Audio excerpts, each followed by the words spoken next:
everybody. If you want to read all the stories in full, please go to www.steveuk.blog. Thank you.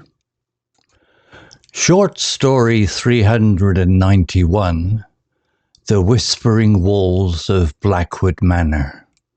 Intermediate. The rain lashed against the windows of the old Land Rover, mirroring the frantic drumming of my heart. Blackwood Manor loomed ahead, a silhouette against the stormy sky, its dark windows like vacant eyes staring out across the desolate moor. I'd inherited the manor from my great-aunt, a woman I'd never met. Everyone in the village of Hollow Creek spoke of Blackwood Manor in hushed whispers, tales of strange occurrences and unexplained deaths. Naturally, I, a budding journalist with a thirst for the unusual, dismissed them as local folklore. But as I pulled up the long, winding drive, a shiver ran down my spine that had nothing to do with the cold. The house was enormous, a gothic monstrosity of crumbling stone and ivy that clung to its walls like skeletal fingers. The front door, a heavy oak affair, groaned open as I pushed, revealing a cavernous hallway shrouded in shadows. The air inside was thick with the smell of damp earth and something else, something indefinable, but unsettling. I switched on my torch, the beam cutting through the gloom. Dust motes danced in the lights, illuminating cobwebs that hung like macabre decorations. The silence was oppressive, broken only by the relentless drumming of the rain and the creaking of the old house settling around me. As I explored, the whispers started.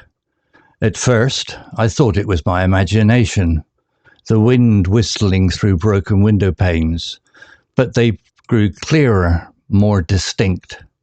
Soft voices, just on the edge of hearing, murmuring words I couldn't understand.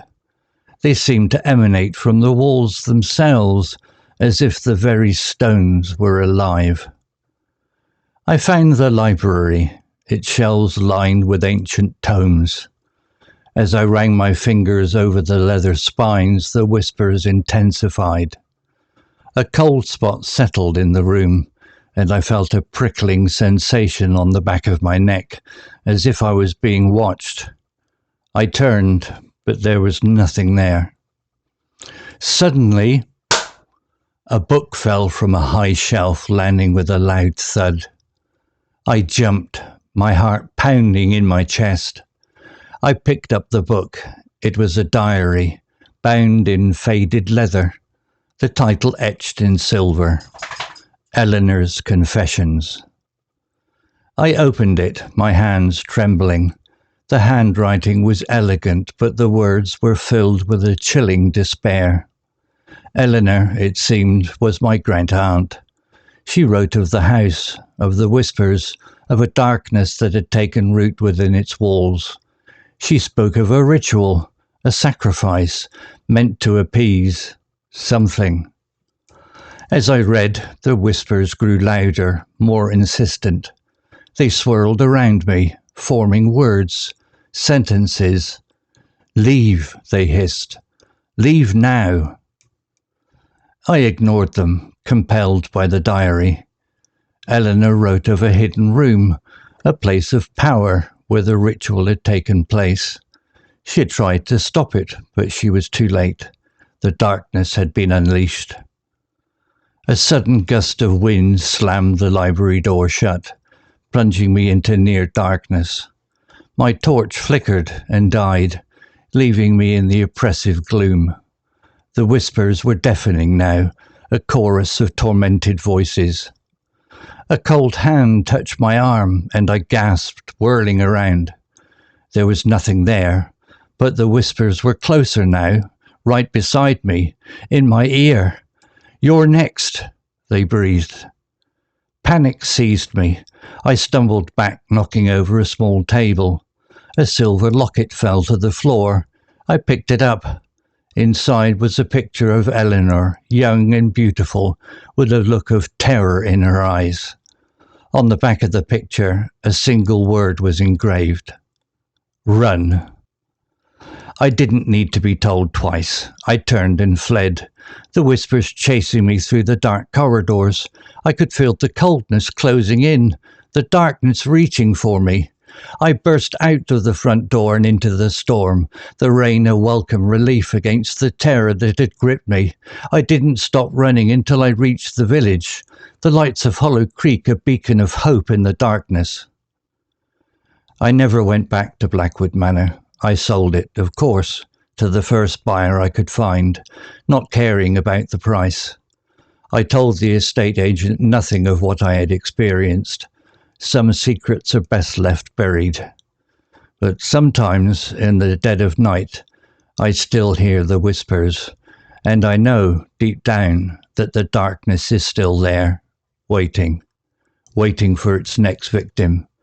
And sometimes I wonder if it will ever truly let me go. Vocabulary notes. Looms, verb, appears large and threatening. Example, Blackwood Manor loomed ahead, a silhouette against the stormy sky.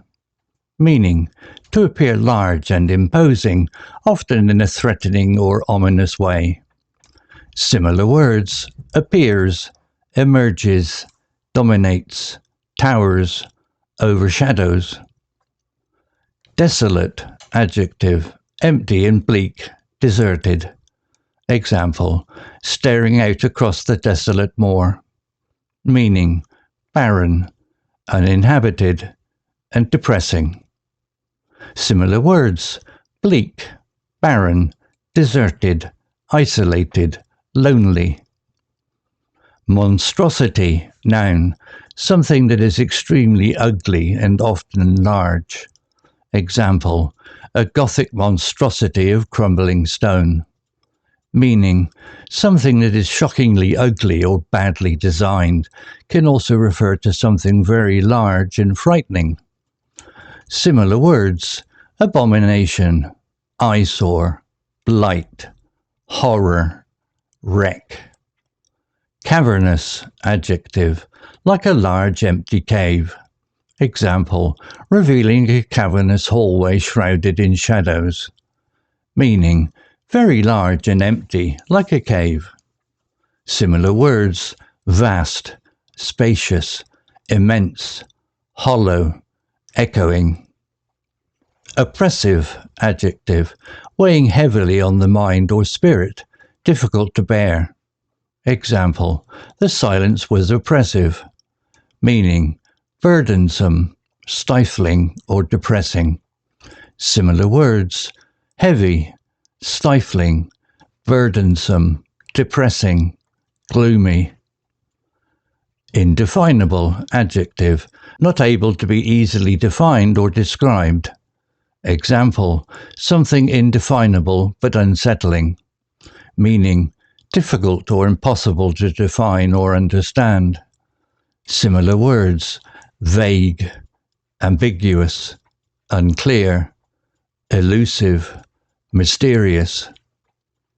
Intensified, verb, became stronger or more pronounced. Example, as I ran my fingers over the leather spines, the whispers intensified. Meaning, to make or become greater, stronger, or more acute. Similar words, increased, escalated, heightened, strengthened, deepened. Compelled, verb, driven or forced to do something. Example, I ignored them, compelled by the diary. Meaning, to force or oblige someone to do something. Similar words, forced, driven, urged, obliged, constrained. Deafening, adjective, extremely loud. Example, the whispers were deafening now. Meaning, so loud as to make it difficult to hear anything else. Similar words: ear-splitting, thunderous, booming, roaring, shattering. Imploring, verb, implied. Begging urgently or earnestly. While the word isn't directly used, the sense of desperate pleading is present in the whispers. Example, implied. Leave, they hissed. Leave now. While hissed is used, the urgency and repetition suggest an imploring quality, though a threatening one. Meaning, to ask someone earnestly or humbly to do something. Similar words: begging, pleading, beseeching, entreating, supplicating. Story written by Google Gemini 2.0 AI.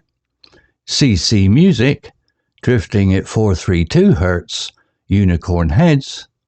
To read all the stories in full, please go to www.steveuk.blog. Thank you.